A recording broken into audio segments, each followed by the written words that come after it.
বাবা, নয়ন যদি না আসে না তোমাদের এই পুরো প্ল্যানটা ফেল হয়ে যাবে। ফেল হয়ে যাবে? হ্যাঁ, এই কি ব্যাপার বলুন তো? নয়নের তো এতক্ষণে চলে আসার কথা ছিল, এখনো এলো না। হ্যাঁ, কি ব্যাপার? নয়ন তো এখনো আসছেই না, আর নয়ন যদি না আসে না আমাদের পুরো প্ল্যানটাই ফেল হয়ে যাবে।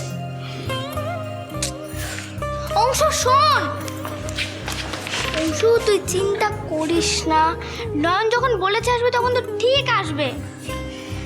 আর নয়ন তো সবসময় কথা রাখে নাকি?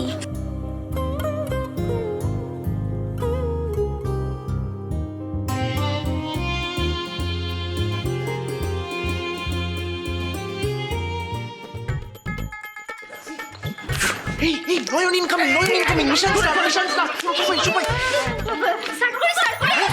তুমি বিট্টু বন্ধু নাই করো, আমি ফ্লাইট ধরে বিদেশ থেকে এখানে এলাম।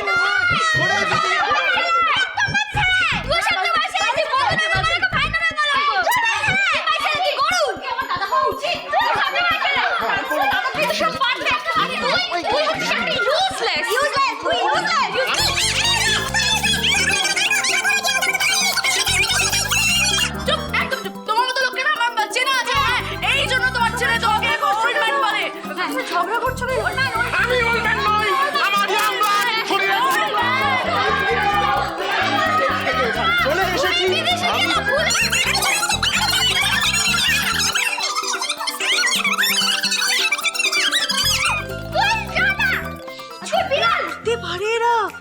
আশ্চর্য তো, এত ঝগড়া হচ্ছে, মিস্টার রায় চৌধুরী তো থামছেই না, কিছু বলছে না, বারণও করছে না, থামাচ্ছেও না, কিছুই না।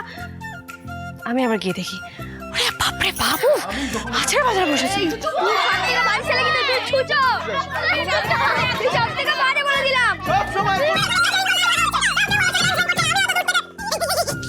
উপরে চলে গেছে, এবার যখন আবার নিচে নেমে আসবে তখন কিন্তু আরো এন্থু দিয়ে ফুল ফ্লেজেড ভাবে আমাদের ঝগড়া করতে হবে।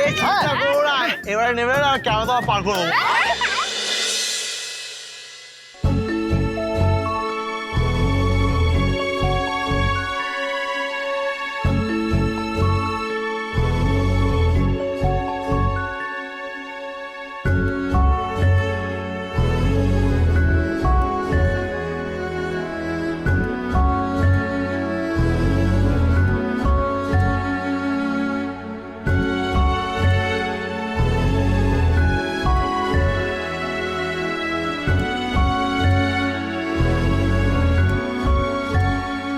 আপনি কেন বারবার এভাবে পালিয়ে যান বলুন তো?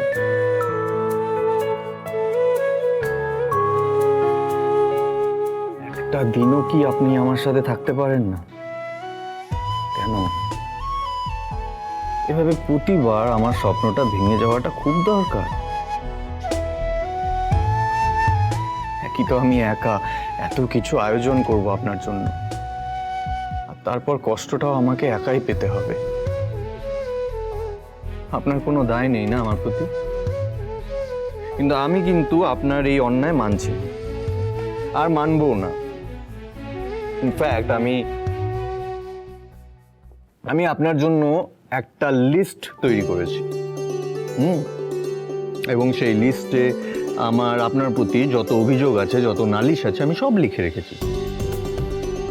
যেদিন বা যখন আমি ওপরে যাব সেদিন কিন্তু আমি আপনার সাথে হাম আপসে চুন চুন কে বদলা লেঙ্গে ম্যাডাম। আর ভুলবশত যদি আপনি পুনর্জন্ম নিয়ে এই পৃথিবীতে ল্যান্ড করে গেছেন, তাহলে আমি ঠিক আপনার পাশের বাড়িতে জন্ম নেব। তারপর আমি আপনার সাথে ফ্রেন্ডশিপ করব, আপনাকে আমার গার্লফ্রেন্ড বানাবো, and then ফাইনালি আমরা বিয়ে করব। আর বিয়ের পর কিন্তু আমি আপনাকে এমন ঝালাবো না, আপনি দেখবেন, অতিষ্ঠ করে তুলবো আপনাকে, অতিষ্ঠ, সত্যি বলছি। আর শুধু তাই নয়, আপনার সাথে আমার আরো অনেক হিসেব আছে। আপনার সাথে কিন্তু আমি আর অনেক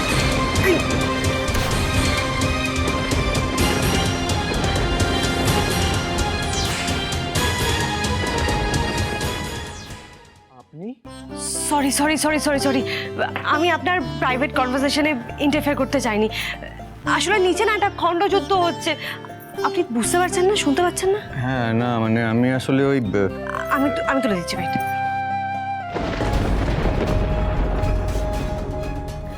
থ্যাংক ইউ সো মাচ। হ্যাঁ আপনি কিছু একটা বলছিলেন। খণ্ডযুদ্ধ বলছি, নিচে খণ্ডযুদ্ধ হয়েছে, ঝগড়া হচ্ছে, আর এদিকে আপনি আপনার ওয়াইফের সাথে প্রেম আলাপ করতে ব্যস্ত, চিৎকার চেঁচামেচি চুলোচুলি হতে, আপনি কি থামান ওদেরকে? কেউ কার কথা শুনছে না, প্লিজ চলুন। হ্যাঁ তো চলুন, দাঁড়িয়ে আছেন কেন? চলুন, আপনি দাঁড়িয়ে আছেন তখন শুনুন আমাকে যদি দেখি কি হচ্ছে।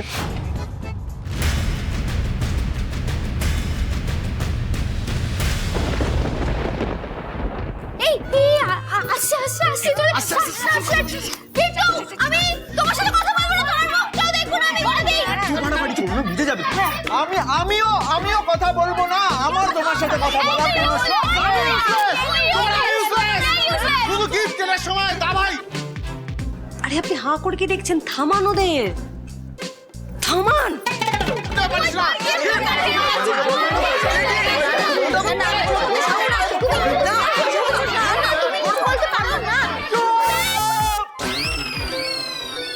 চুপ। এবার আমাকে কেউ বলবে কি হয়েছে? এত চেঁচামেচি কিসের? কখন থেকে জিজ্ঞেস করে যাচ্ছে, আমাকে কেউ পাত্তাই দিচ্ছে না।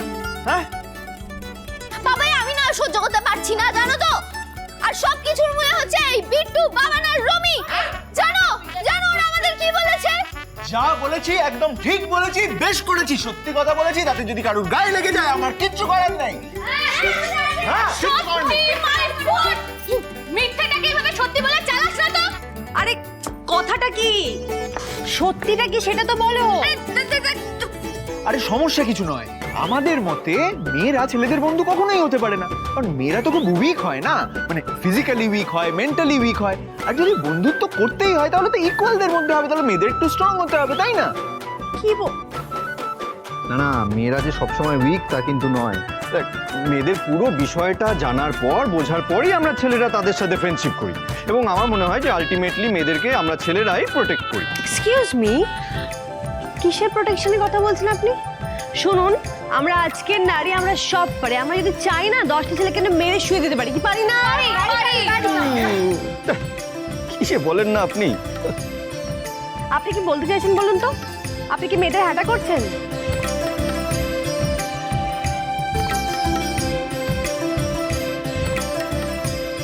আচ্ছা আচ্ছা, তাহলে আজকে আমার মতে এটাই প্রুফ হলো যে ফ্রেন্ড সবার সাথে সবাই হতে পারে, এতে কোনো কম বেশির ব্যাপার নেই, পুরো ব্যাপারটা ইকুয়াল, বুঝছো? হ্যাঁ সেটা ঠিক, কিন্তু আমরা মেয়েরা বেশি স্ট্রং, এটা আমি মানে এটাই সত্যি, ব্যাস। হ্যাঁ সরি, এটাই সত্যি। আমরা ছেলেরা বেশি স্ট্রং, এবং সেটা প্রমাণ করার জন্য আমি বাজি রাখতে পারি। বাজি ফাজি না, ব্যাপারটা তাহলে প্রুফ করলেই হয়ে যায়। বলুন কি করতে হবে? আচ্ছা আচ্ছা, ঠিক আছে ঠিক আছে, আমার কাছে একটা প্ল্যান আছে, একটা আইডিয়া। সেটা হচ্ছে আমরা এই ড্রয়িং রুমে একটা অ্যারেঞ্জমেন্ট করে বাস্কেটবল ম্যাচ অ্যারেঞ্জ করব। ঠিক আছে, বাস্কেট হবে সিমি দিদি আর রিয়াঙ্কা দিদি, হ্যাঁ রমি ভাইয়া আর তিতলি দিদি করবে কমেন্ট্রি, অংশু বাবান হবে জাজ, আর কম্পিটিশন হবে টিম এ ভার্সেস টিম বি। টিম এ তে আমি আর রনি ভাইয়া, আর টিম বি তে তুমি আর নয়ন। কি বলো?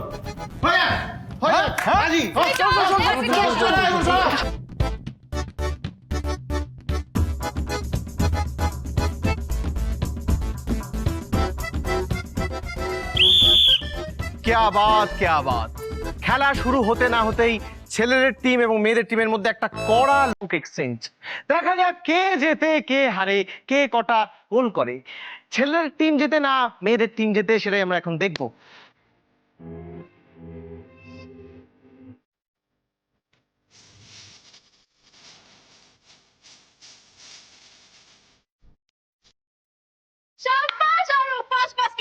আর সেই সাথে সাথে মেয়েরা হয়ে গেল 1 পয়েন্টে।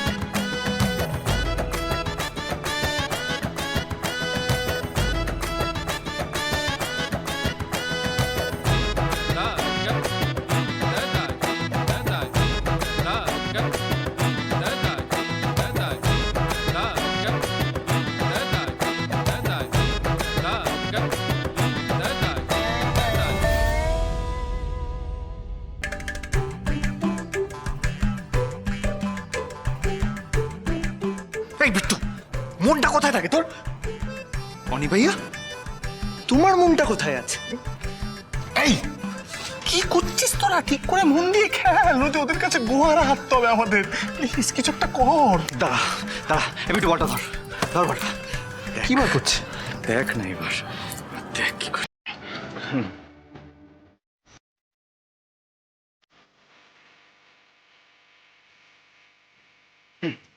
দে বল।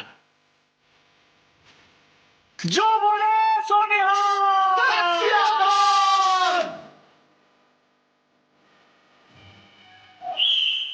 এবার দেখ খেলা কাকে বলে।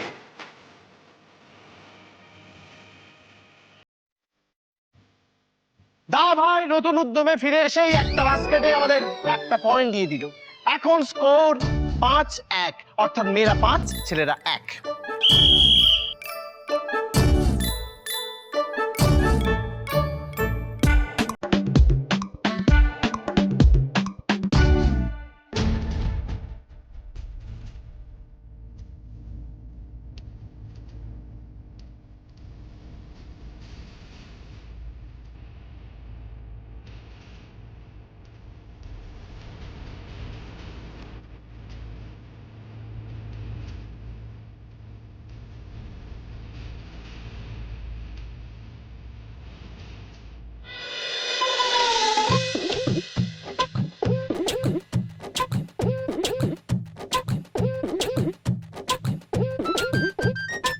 নয়ন এবারে জোরদার টক্কর দিতে চলেছে, দেখা যাক কি হয়। আমাদের সম্পূর্ণ ভরসা আছে নয়নের ওপর।